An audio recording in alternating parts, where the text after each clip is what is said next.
आइए हम इस समय परमेश्वर के वचन में जाने से पहले प्रार्थना करेंगे।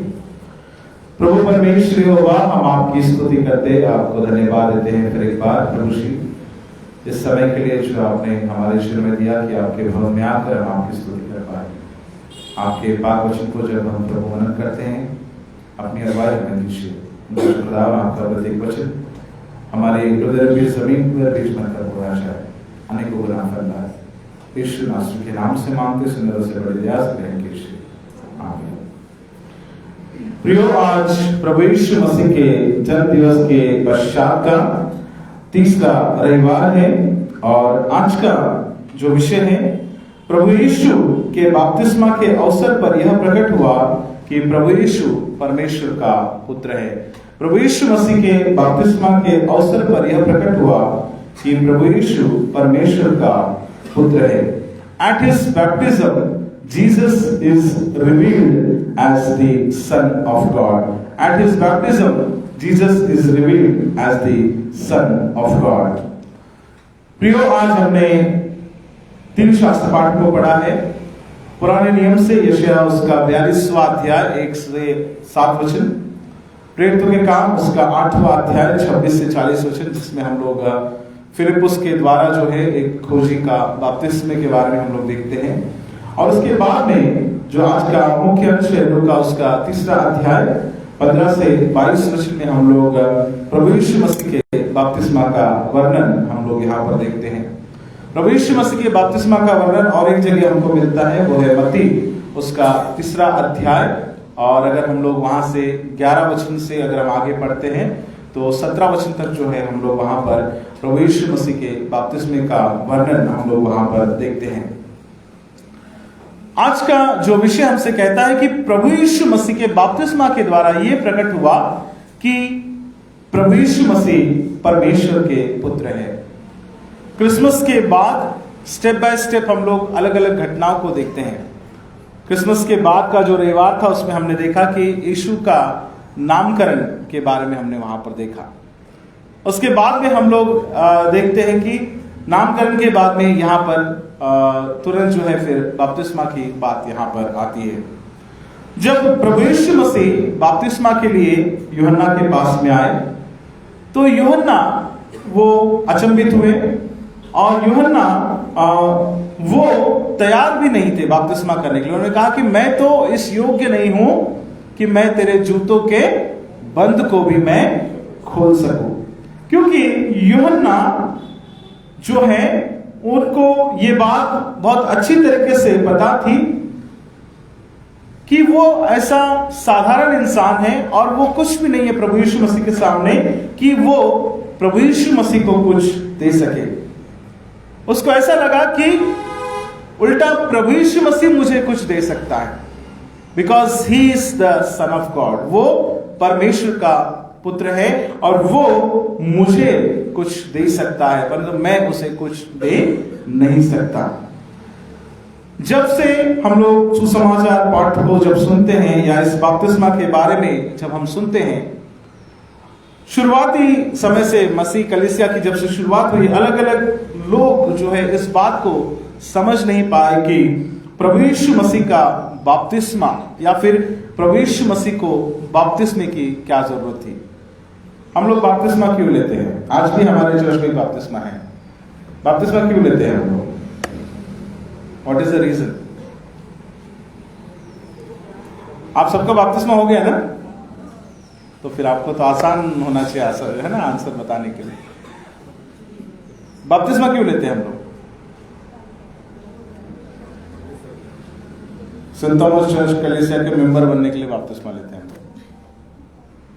नहीं, वो एक पार्ट है। प्रभु यीशु मसीह को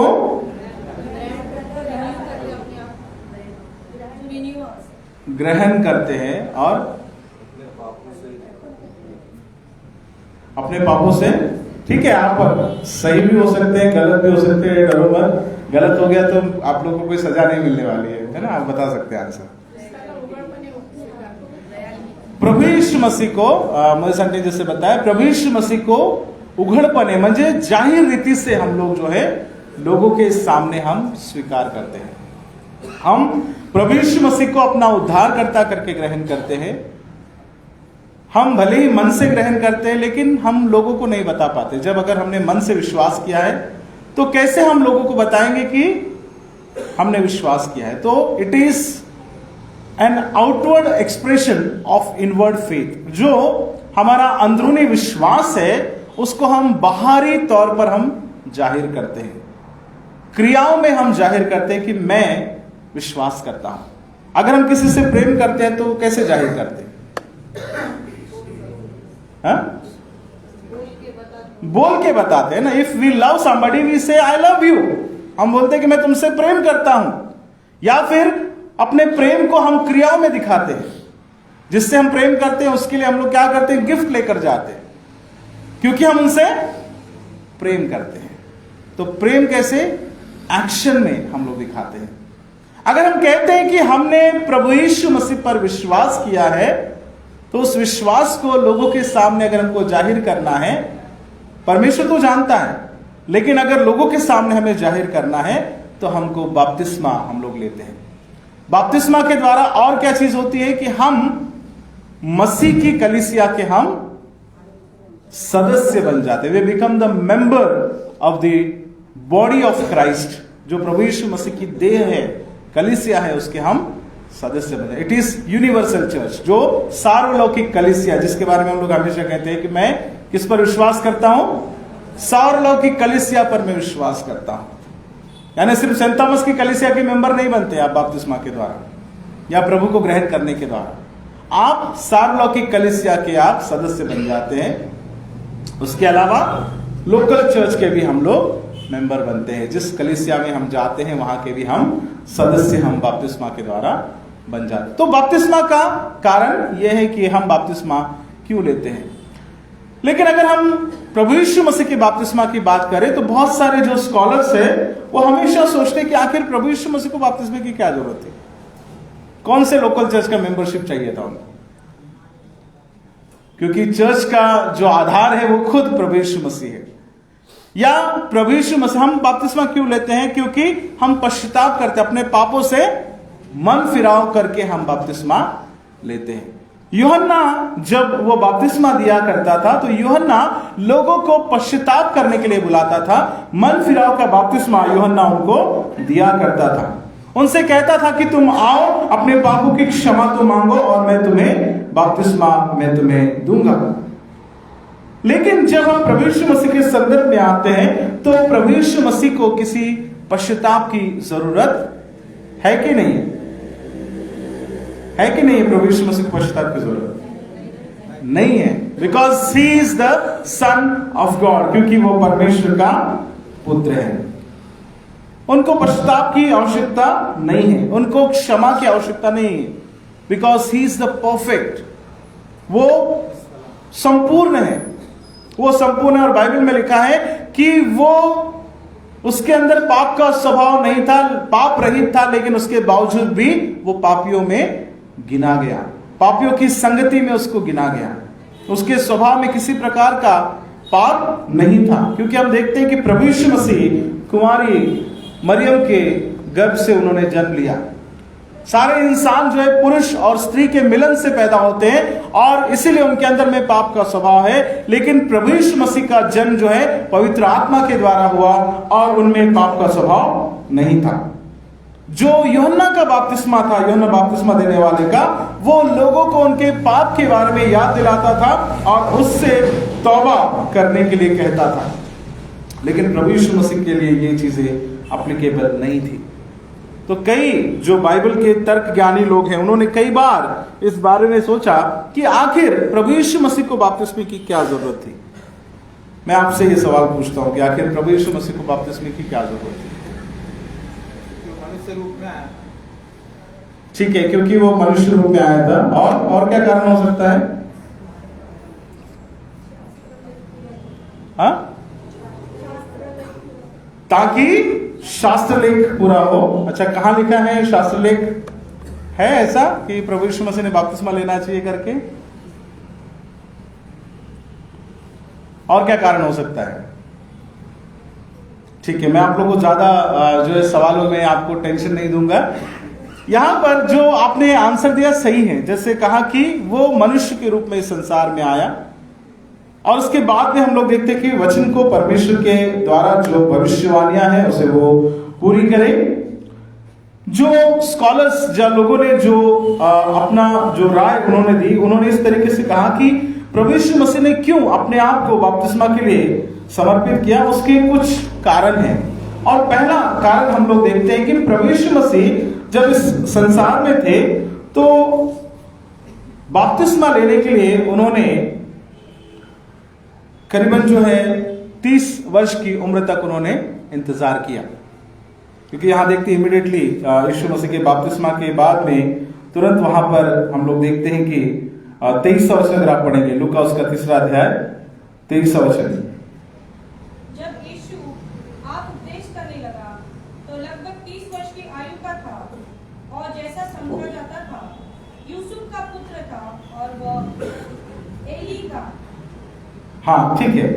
जब यीशु आप उपदेश करने लगा तो लगभग 30 वर्ष की आयु का था, है ना, 30 वर्ष की आयु का था। When he began his ministry, जब उन्होंने अपने सेवकाई की शुरुआत की तो लगभग उनकी उम्र 30 वर्ष की थी करके बाइबल हमें यहां पर बताती है। 30 वर्ष तक एक हम लोग देखते हैं उनका एज, एक 12 साल की उम्र में जो है जब मंदिर में वहां पर उपदेश हम लोग देखते हैं, और 12 से लेकर 30 साल के एज के गैप में वो जो उस उम्र के दौरान प्रभु यीशु मसीह अपने ही गांव में नासरत में वो इंतजार करते रहे। उन्होंने अपने पिता के साथ, अपने माता के साथ वहां पर रहे। हालांकि बाइबल हमें इसके बारे में डिटेल्स नहीं देती है, पर जो स्कॉलर्स लोगों का जो मानना है वो इस प्रकार से कि वो अपने घर पर, अपने पिता के उस बढ़ई के दुकान पर वो वहां पर ही रहते थे, और उन्होंने उस समय का इंतजार किया कि जब परमेश्वर की बुलाहट, जिस काम के लिए परमेश्वर ने उनको चुना है, उस तय समय का उन्होंने इंतजार उन्होंने किया, और उसके लिए पेशेंटली वो वेट करते रहे। उसके लिए जो है बहुत ही संयम से वो इंतजार करते रहे।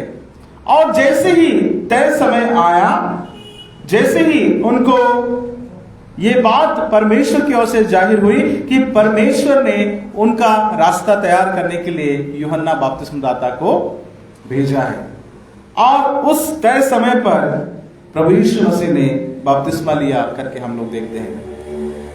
कई बार अगर हमको परमेश्वर की सेवकाई में जाना है, कई बार अगर हमको परमेश्वर के कार्य को करना है, तो कई बार हमको इंतजार करना भी जरूरी है। कई बार हमको परमेश्वर के तय समय के उस नियुक्त समय में जो है हमको जो है परमेश्वर के कार्य की हमें शुरुआत करना है।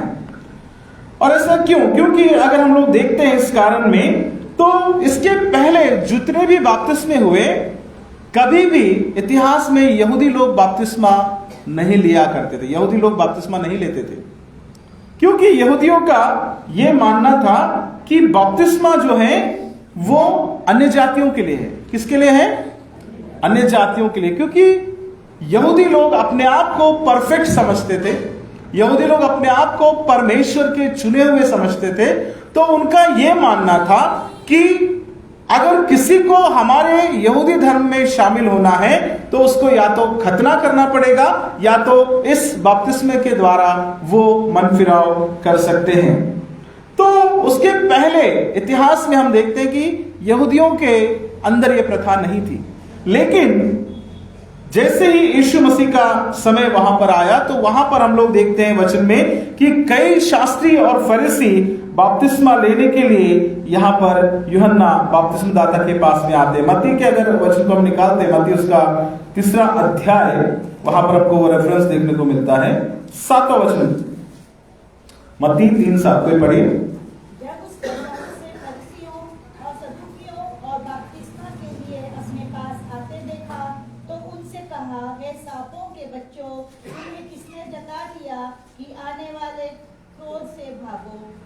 हाँ, जब उसने बहुत से फरीसियों और सदुकियों को बपतिस्मा के अपने पास आते देखा तो उनसे कहा, हे सांप के बच्चों, तुम्हें किसने जता दिया कि आने वाले क्रोध से भागो, इसलिए मन फिराओ के योग्य फल लाओ।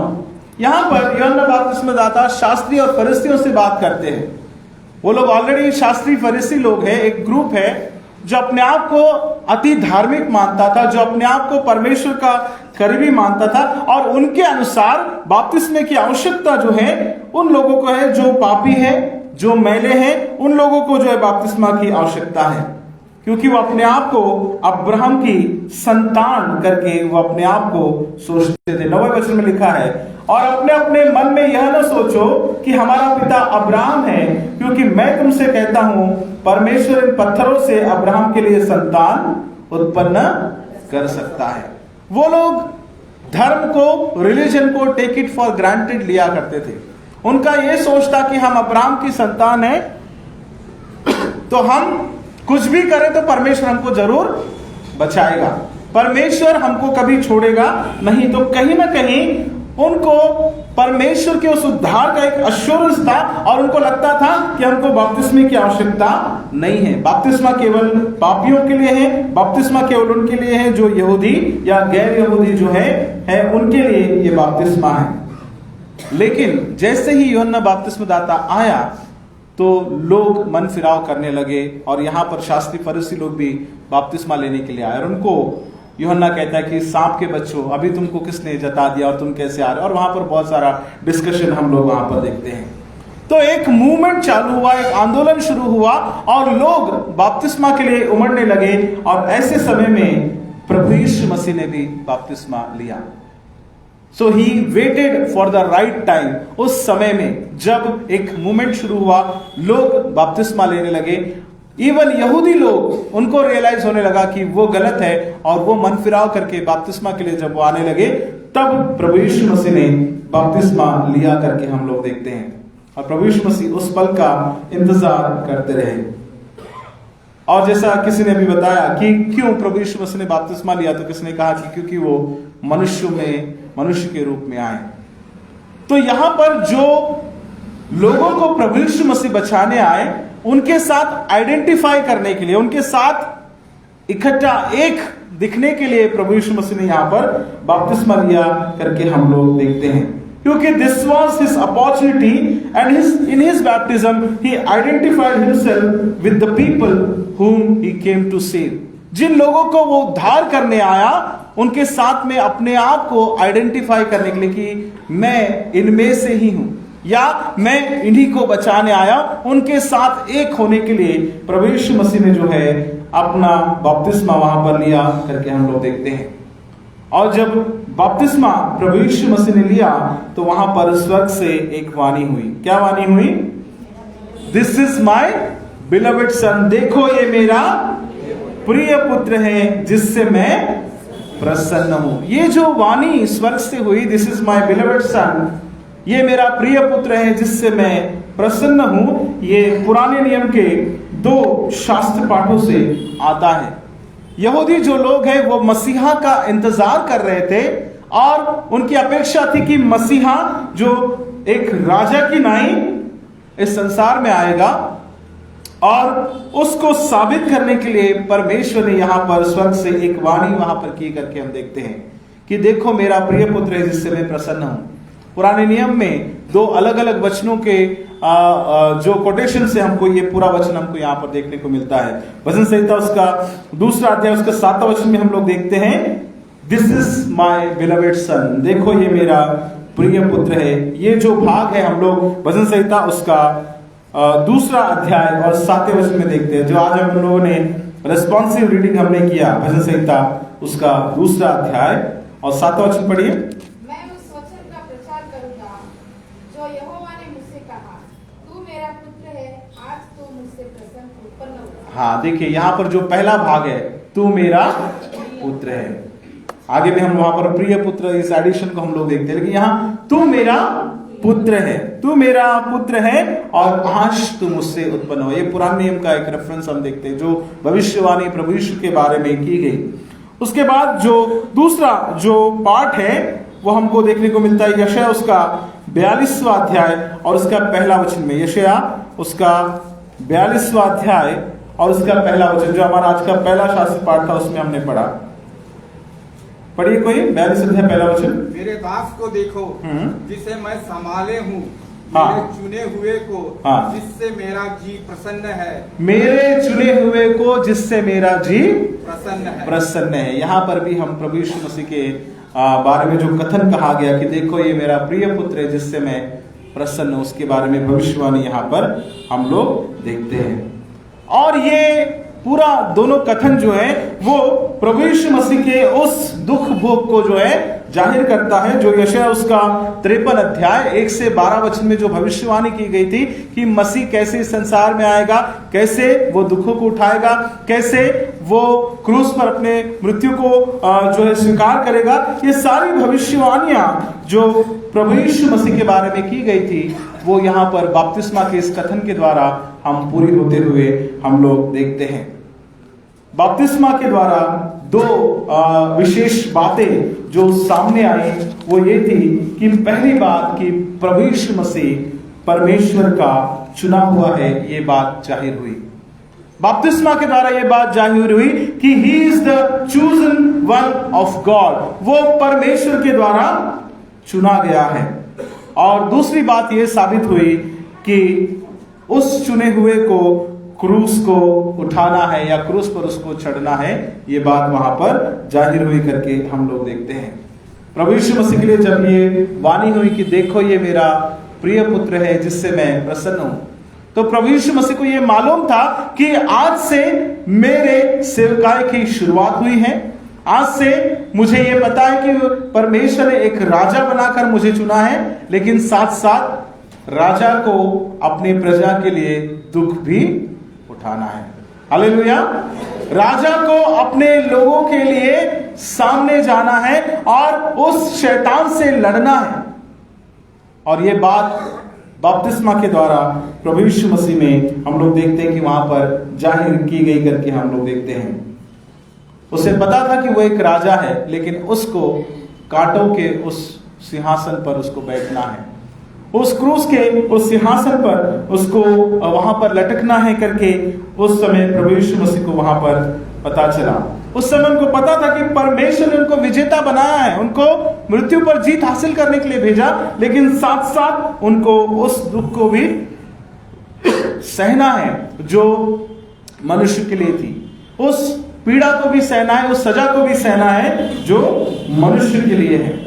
तो जो टास्क है वो भी सामने, जो चुनौती वो ले रहे वो भी सामने है, और उस चुनौती को पार करने का रास्ता भी परमेश्वर ने वहां पर दिखाया।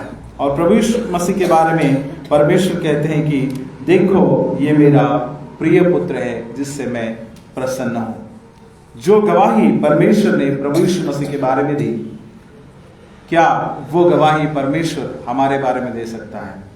क्या परमेश्वर हमारे बारे में कह सकता है कि देखो ये मेरा प्रिय बेटा है, या देखो ये मेरी प्रिय बेटी है जिससे मैं दुखी हूं? क्या बोलेगा परमेश्वर हमारे बारे में? है ना? वहां तो प्रभु यीशु मसीह के बारे में ये गवाही थी कि मेरा प्रिय पुत्र है जिससे मैं प्रसन्न हूं। आप अपने आप से सवाल करके देखिए। मैं नहीं बोलूंगा कि आपसे परमेश्वर दुखी है या खुश है। आप अपने आप को जांच सकते हैं, मैं आपको न्याय नहीं करूंगा। आप अपने आप से ये सवाल पूछ सकते हैं कि क्या परमेश्वर जब ऊपर से हमको देखता होगा या जहां से भी वो हमको देखता होगा, तो क्या वो हमारे बारे में कह सकता है कि ये मेरा प्रिय पुत्र है ना, जिससे मैं आई एम वेरी हैप्पी, मैं इससे प्रसन्न हूं, ये मेरी बेटी से मैं प्रसन्न हूं। क्या परमेश्वर हमारे बारे में ये बात कह सकता है? परमेश्वर के पुत्र के उस बपतिस्मे के द्वारा एक नई शुरुआत वहां पर हुई, एक नए राज्य की वहां पर शुरुआत हुई। उस बपतिस्मा के द्वारा प्रभु यीशु मसीह ने अपने सेवकाई की वहां पर शुरुआत की करके हम लोग देखते हैं। एक आकाश से एक वाणी हुई कि ये मेरा बेटा है और ये मेरा बेटा मेरे कार्य को आगे बढ़ाएगा, जिसके लिए मैंने इसको चुना है। जब हम भी बपतिस्मा लेते हैं, जब हम भी विश्वास करते हैं, तो बाइबल बताती है कि जब कोई पापी परमेश्वर के पास मन फिराव करके आता है तो कहां पर आनंद मनाया जाता है? स्वर्ग राज्य में आनंद मनाया जाता है। लेकिन वो आनंद हम कितने दिन परमेश्वर को देते हैं? बपतिस्मा लेते समय भले ही आनंद मनाया होगा, लेकिन फिर जैसे ही बपतिस्मा हो गया है ना, कई बार लोगों को जो है ना, जैसे क्योंकि जब हमको अधिकार मिल जाता है तो कई बार हम लोग क्या हो जाते हैं, अधिकार मिलने के बाद हमारे अंदर घमंड आ जाता है, हम टेक इट फॉर ग्रांटेड ले लेते हैं चीजों को। परमेश्वर ने जब हमको अपना बेटा बनाया है, अपनी बेटी बनाया है, हमको पाप क्षमा दी है, तो कई बार हमको लगता है कि अब हम तो क्षमा हो गए। जैसे यहूदी लोग सोचते थे हमको बपतिस्मा की जरूरत क्या है, क्योंकि हमको तो परमेश्वर ने चुना है, ये तो अन्य जाति लोगों के लिए है। हमको क्या है, हम जाएंगे, सॉरी बोलेंगे और परमेश्वर हमको क्या कर देगा, क्षमा कर देगा। पौलुस कहता है कि क्या हम इसलिए पाप करते रहे कि अनुग्रह बढ़ता जाए या बहुत हो हमारे ऊपर? शुड वी कंटिन्यू इन सिन? क्या हम पाप करते रहे कि हमारे ऊपर और अनुग्रह होता रहे? हम लोग आज अनुग्रह के काल में हैं, कृपा काल में। परमेश्वर हम पर अनुग्रह करता है, हमको क्षमा करता है, लेकिन एक ऐसा भी काल आने वाला है जिसको हम लोग न्याय का काल कहते हैं, the time of judgement, the period of judgement. तो जितना परमेश्वर कृपा करता है, अगर हम उतना ही पाप करते रहे तो क्या फायदा? तो परमेश्वर कैसे हमको कहेगा कि ये मेरा पुत्र है जिससे मैं प्रसन्न हूं? प्रभु यीशु मसीह के बपतिस्मे के द्वारा यह जाहिर हुआ कि वो परमेश्वर के चुने हुए हैं और वो संसार के लोगों को पापों से बचाने के लिए वो आए करके हम लोग देखते हैं। और प्रभु यीशु मसीह ये जाहिर करना चाहते थे कि जिन पापियों को मैं बचाने आया हूं, उनको बचाने के लिए मैं, जैसे वो बपतिस्मा लेते हैं, मैं भी अपने सेवकाई की शुरुआत बपतिस्मा के द्वारा मैं कर रहा हूं। और यहां पर केवल वाणी ही नहीं हुई, परंतु वहां पर हम देखते हैं परमेश्वर का आत्मा कबूतर की नाई उतरता हुआ वहां पर दिखाई दिया। प्रभु यीशु मसीह के ऊपर में परमेश्वर का आत्मा वहां पर हम लोग देखते हैं। और इसके पहले जो हमने आज यशायाह 42 अध्याय पढ़ा, वहां पर भी हम लोग देखते हैं कि वहां पर भी यह वचन लिखा है कि परमेश्वर का आत्मा मुझ पर है। जो हम लोग नाजरत मैनिफेस्टो, वहां पर भी हम देखते हैं कि परमेश्वर का आत्मा मुझ पर है। परमेश्वर का आत्मा यहां पर प्रभु यीशु मसीह के ऊपर वहां पर आया करके हम लोग देखते हैं, और ये स्वर्ग से वाणी हुई। 2 बार हम लोग देखते हैं आत्मा के बारे में। यूहन्ना उसका 16 अध्याय 7 वचन में भी हम लोग देखते हैं कि वो आत्मा जो प्रभु यीशु मसीह के ऊपर आया, उसने अपने लोगों को उस आत्मा को दिया करके हम लोग देखते हैं। यूहन्ना उसका 16 अध्याय 7 वचन पढ़ेंगे। यूहन्ना 16 अध्याय 7 वचन।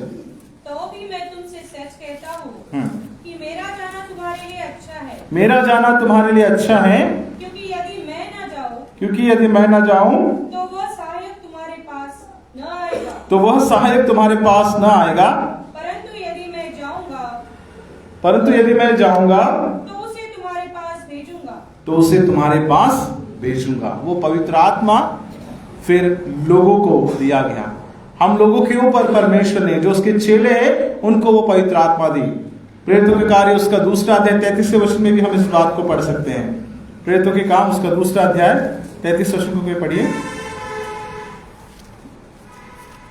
इस प्रकार परमेश्वर के दाहिने हाथ से सर्वोच्च पद पाकर और पिता के वह पवित्र आत्मा प्राप्त करके जिसकी प्रतिज्ञा की गई थी, उसने यह उंडेल दिया है जो तुम देखते और सुनते हो। हाँ, और परमेश्वर पिता से उसने पवित्र आत्मा प्राप्त करके जिसकी प्रतिज्ञा की गई थी, उसने यह हमारे ऊपर क्या किया? उसने उंडेल दिया। उसने अपने पवित्र आत्मा को हमारे ऊपर में उंडेल दिया। प्रभु यीशु मसीह का बपतिस्मा हमें पवित्र आत्मा का जो आगमन प्रभु यीशु मसीह के ऊपर हुआ उसकी याद दिलाता है, और वही आत्मा जो पेंतेकोस्त के दिन कलीसिया के ऊपर परमेश्वर ने भेजा उसकी याद हमें दिलाता है। तो ये जो बपतिस्मा है प्रभु यीशु मसीह का, आज का विषय जो हमसे कहता है, यह हमें इस बात का अश्योरेंस देता है कि he is the son of God, वो परमेश्वर का पुत्र है। ये बात प्रभु यीशु मसीह के बपतिस्मा के द्वारा जाहिर हुई, क्योंकि वो हमको हमारे पापों से बचाने के लिए आया। और उस बात को जाहिर करने के लिए परमेश्वर ने आकाश को खोल दिया और वहां से कबूतर की नाई आत्मा वहां पर उतरते हुए दिखाई दिया। वहां से स्वर्ग से वाणी हुई। ये वचन में हम लोग पिता, पुत्र और पवित्र आत्मा तीनों को हम एक साथ हम देख सकते हैं। तीनों के कार्य को हम यहां पर देख सकते हैं। प्रभु यीशु मसीह बपतिस्मे के द्वारा उन्होंने अपने राज्य की शुरुआत की। He came to grant us the blessings of the kingdom। जिस राज्य को, परमेश्वर के राज्य को वो बनाना चाहते हैं, प्रभु के राज्य को जो स्थापित करना चाहते हैं, उसकी शुरुआत हम प्रभु यीशु मसीह के बपतिस्मा के द्वारा हम लोग देखते हैं। वो हमारे पापों को अपने ऊपर उठाने के लिए आया करके हम देखते हैं। और प्रभु यीशु मसीह के लिए, उनके बपतिस्मा के लिए, जो बपतिस्मा प्रभु यीशु मसीह देंगे, उसके लिए जो शब्द का इस्तेमाल यहां पर यूहन्ना ने किया, क्या इस्तेमाल किया उस शब्द का? अगर हम लोग पढ़ते हैं,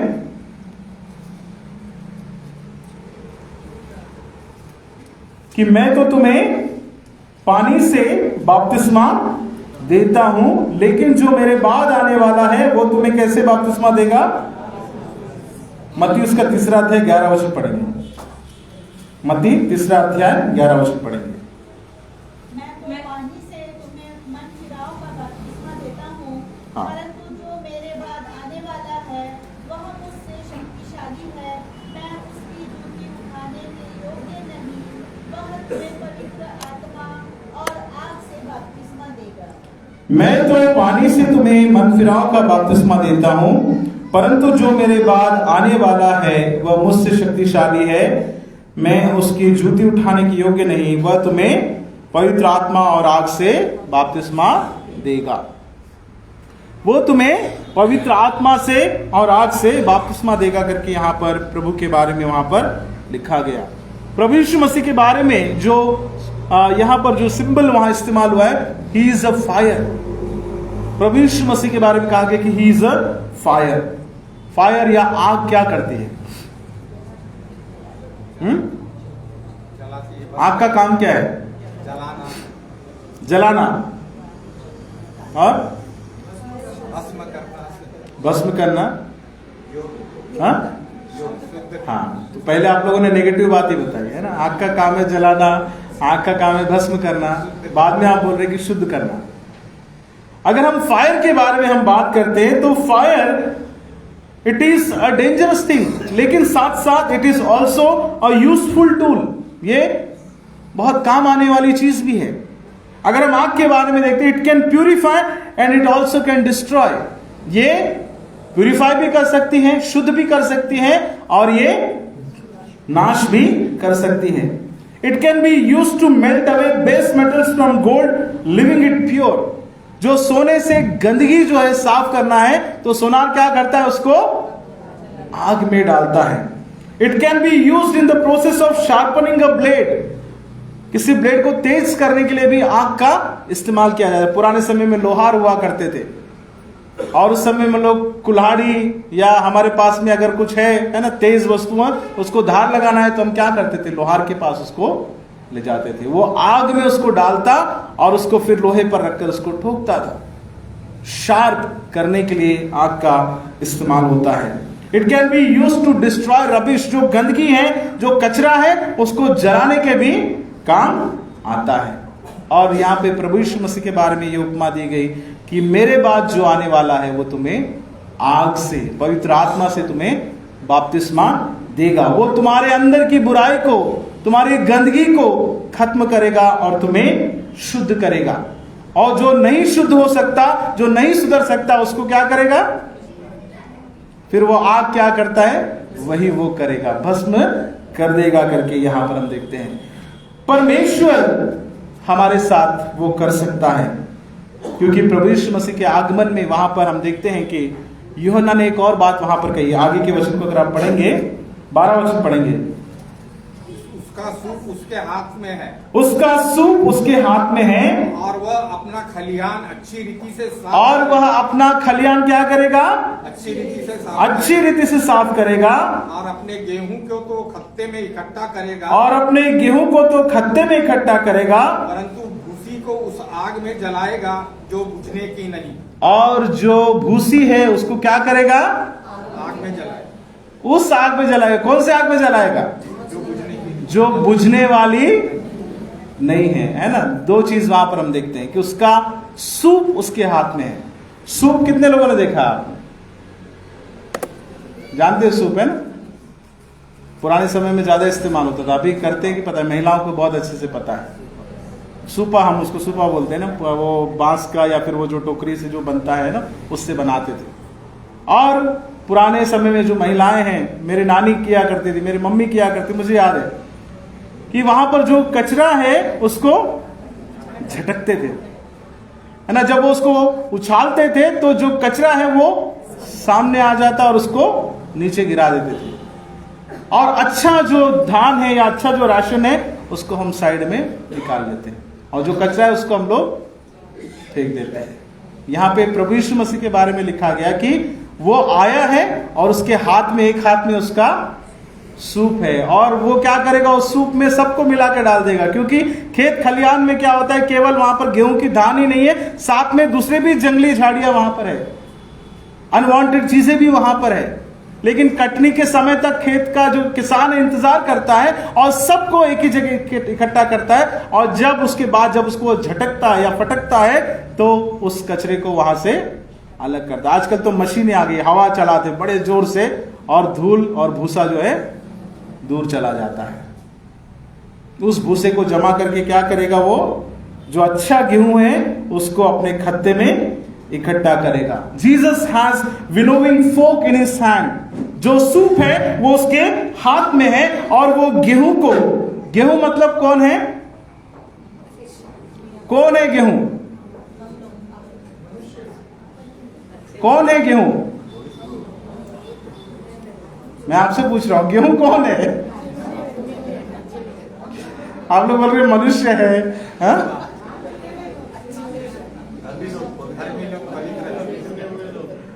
हम लोग करके क्यों नहीं बोल रहे आप लोग? क्यों आप अपने आप को भूसे में गिनते हैं क्या? है ना, मैं आपको पूछ रहा हूं कि गेहूं कौन है, तो आप लोग बोल रहे हैं कि मनुष्य लोग हैं। गेहूं अगर हम सच में अपने आप को सोचते हैं तो बोलिए कि मैं हूं वो गेहूं, है ना। गेहूं उनके लिए इस्तेमाल हुआ जो विश्वास योग्य है, जो प्रभु पर विश्वास करते हैं, जो उस पर भरोसा करते हैं, ईमान रखते हैं, उसकी इच्छा के अनुसार चलते हैं, जो आखिरी तक विश्वास योग्य बने रहेंगे, उनके बारे में गेहूं करके इस्तेमाल हुआ है। और भूसा कौन है? जो पापी है ना, जो परमेश्वर को जो ग्रहण नहीं करते, जो आखिरी तक विश्वास योग्य बने नहीं रहेंगे। हो सकता है हम में से भी कुछ लोग भूसे में शामिल हो जाए। डरने की बात है ये, है ना। अपने आप से आप अगर सच में भूसे की कैटेगरी में आ रहे हैं तो सुधरने का समय है, क्योंकि उसका सूप उसके हाथ में है। जो वो झटकना चालू करेगा तो हम हल्के होके बाहर हो जाएंगे। इसलिए उस कैटेगरी में मत जाओ, भूसा बनने वाली कैटेगरी में मत जाओ। कौन सी कैटेगरी में रहना है हमको? गेहूं में, अच्छे धान में हमको रहना है, ताकि हमको खलिहान में, वो अपने खत्तों में वो इकट्ठा कर ले, अपने लोगों में, स्वर्ग राज्य में, परमेश्वर के राज्य में वो हमें इकट्ठा करेगा। अगर भूसे के कैटेगरी में आएंगे तो वहां लिखा है कि वो ऐसी आग में जलाएगा जो बुझने वाली नहीं है। और दोनों वचनों में लिखा है। यहां पर अगर हम पढ़ते हैं, मत्ती में भी वो बात को मत्ती लिखते समय ये कहता है, और लूका में भी, जो लूका है वो भी लिखते समय कहता है, उसी लूका 3 अध्याय 17 वचन में भी वही वचन रिपीट यहां पे हुआ। उसका सूप उसके हाथ में है, और वो अपना खलिहान अच्छी तरह से साफ करेगा और गेहूं को अपने खत्ते में इकट्ठा करेगा, परंतु भूसी को उस आग में जो बुझने की नहीं जला देगा। वो बुझने वाली आग नहीं है जिसमें वो हमको जला देगा। यानी शरीर का कीड़ा मरेगा भी नहीं, ना आग जलती रहेगी। इस तरीके का, जहां पर दांत पीसना होगा, जहां पर रोना होगा। कौन चाहेगा कि वहां जाकर रहे? कोई है तो हाथ खड़ा कर सकते हैं। कोई नहीं चाहेगा ना। हम ये भी नहीं चाहेंगे कि हमारे प्यारे लोग जिनसे हम प्यार करते हैं वो भी रहे। खुद तो नहीं रहना चाहेंगे और ऐसे लोगों को भी नहीं चाहेंगे कि दूसरे भी कोई रहे, तो नहीं रहे, दूसरे भी ना रहे। अगर हम चाहते हैं कि मैं और मेरा परिवार भूसे की कैटेगरी में नहीं आए, तो ये मेरी जिम्मेदारी है, ये माँ बाप की जिम्मेदारी है, ये परिवार की जिम्मेदारी कि अपने लोगों तक तो भी वचन लेकर जाओ, आपके अपने परिवारजनों तक तो भी आप प्रभु का सुसमाचार लेकर जाओ। नहीं तो फिर क्या होगा ना, कई बार जब हमारे घर में प्रोग्राम होते हैं, कार्यक्रम होते हैं, तो हम लोग किसको बुलाते हैं? किसको बुलाते हैं? रिश्तेदारों को बुलाते हैं ना, पड़ोसी, नजदीकी लोगों को, जिनको हमको लगता है कि ये हमारे लोग हैं, है ना। अगर सिंपली हम कहा जाए तो ये हमारे लोग हैं, ये हमारे साथ आएंगे, हमारे आनंद में शामिल होंगे, तो हमको और अच्छा लगेगा। तो हमको कितना अच्छा लगता है, ऐसे लोग को हम इनवाइट करते हैं, हमारे फ्रेंड्स को, हमारी फैमिली के रिलेटिव्स को, चाहे शादी हो चाहे बर्थडेज हो, हम उनको बुलाते हैं, क्योंकि हम चाहते हैं कि उनकी संगति हमको अच्छी लगती है। तो अगर उनको संगति हमको यहां पर अच्छी लगती है, तो ऊपर में भी अच्छा लगना चाहिए, है ना। लेकिन ऊपर वो लोग आ रहे कि नहीं आ रहे, ये गारंटी कौन देगा, है ना। उनको परमेश्वर का वचन उन तक पहुंचा कि नहीं पहुंचा, इसकी जिम्मेदारी परमेश्वर ने हमको दी है। As a believer, as a विश्वासी, प्रभु ने आपको मौका दिया कि आप सुसमाचार प्रचार करें। मैं जब 1840 चर्च में था, तो एक भाई मेरे पास में आए कि पास्टर साहब, सुसमाचार, क्रिसमस का समय सुसमाचार प्रचार करने के लिए बहुत अच्छा मौका है, तो हम क्या कर सकते हैं। उन्होंने एक आइडिया दिया था कि हम लोग घर के सामने डेकोरेशन करते हैं, घर के सामने हम लोग डेकोरेशन करते हैं।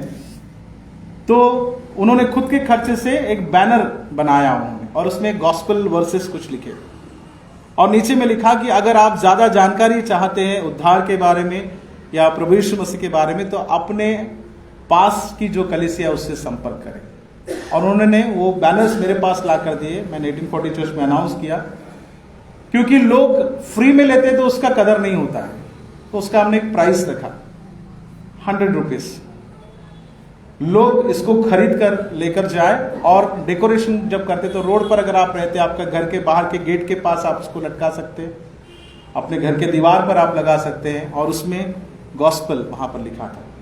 उन्होंने एक और बहुत बड़ा बैनर बनाया और चर्च के कंपाउंड में वहां पर भी लगाया, क्योंकि चौक से लोग आते जाते, तो कोई तो उस वचन को पढ़ेगा, कोई तो उस वचन को पढ़ेगा और किसी के मन में तो कार्य करेगा।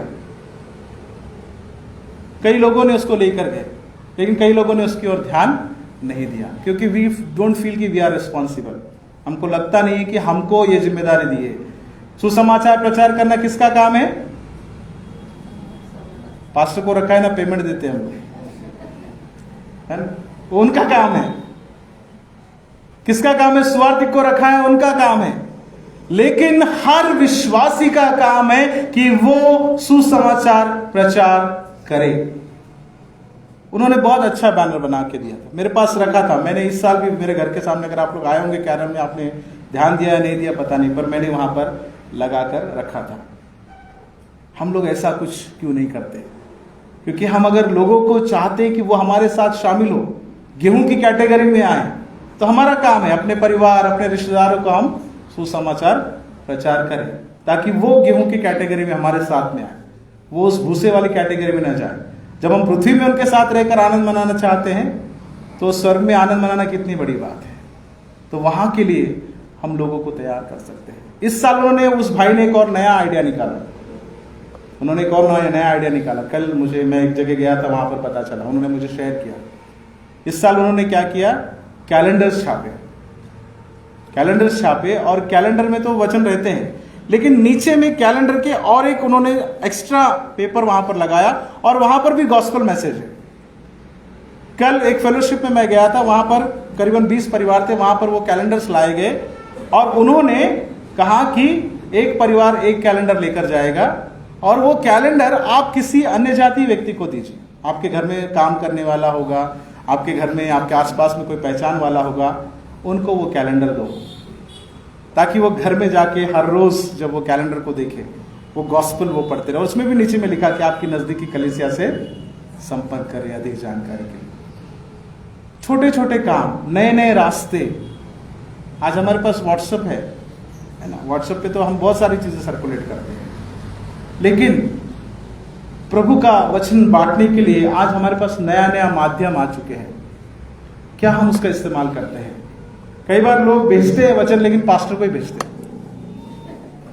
उनको लगता होगा पास्टर को उद्धार की ज्यादा जरूरत है। मुझे बहुत सारे लोग भेजते हैं, सरमन पे भेजते हैं लोग, है ना। कई बार हम विश्वासियों को दोबारा क्रिश्चियन बनाने के लिए उनको भेजते जाते हैं। अच्छी बात है, भेजना चाहिए, आपका नॉलेज भी बढ़ना चाहिए, लेकिन क्या हम नए लोगों तक पहुंच रहे हैं? प्रभु यीशु मसीह ने सही समय पर उनके मिनिस्ट्री की शुरुआत की, बपतिस्मा के द्वारा उनकी सेवकाई की शुरुआत हुई, और उसमें यह भी जाहिर हुआ कि उनके हाथ में सूप है और वो सूप के द्वारा गेहूं और भूसे को अलग करेगा। हम गेहूं की कैटेगरी में हैं या भूसे की कैटेगरी में हैं, ये हमको देखना है। अगर हम भूसे की कैटेगरी में आते हैं तो तैयार हो जाइए, क्योंकि वो आग जलाने वाली है। अगर गेहूं की कैटेगरी में आते हैं तो बहुत अच्छी बात है, औरों को भी शामिल करो गेहूं की कैटेगरी में, उनको भूसा मत बनने दो। ये जिम्मेदारी हमको दी गई है। प्रभु करे वचन हम सबके लिए आशीष का कारण बने। आमीन।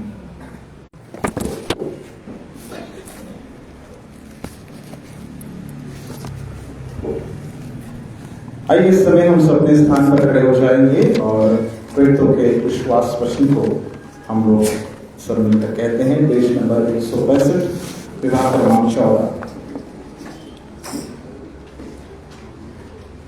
मैं सर्वशक्तिमान पिता, स्वर्ग और पृथ्वी के सृष्टिकर्ता पर विश्वास करता हूँ। मैं उसके इकलौते पुत्र हमारे प्रभु यीशु मसीह पर विश्वास करता हूँ। तो पवित्र आत्मा के सामर्थ से गर्भ में आए और कुंवारी मरियम से जन्मे। उन्होंने पितृस पिलातुस के शासन में दुख होगा और क्रूस पर चढ़ाए गए, मरे और गाड़े गए और मृतकों की लोक में उतरे। तीसरे दिन जी उठे और स्वर्ग पर चढ़ गए और पिता की दाहिनी ओर आसमान में वह जीवित और मृतकों का न्याय करने को फिर आएंगे। मैं पवित्र आत्मा पर, पवित्र सार्वत्रिक कलीसिया पर, संपत्ति की संगति, पापों की क्षमा, एक पुनरुत्थान और शाश्वत जीवन पर विश्वास करता हूँ। आमीन। इस समय कलीसिया बैठ जाए। इस समय हम लोग सूचनाओं को सुनेंगे।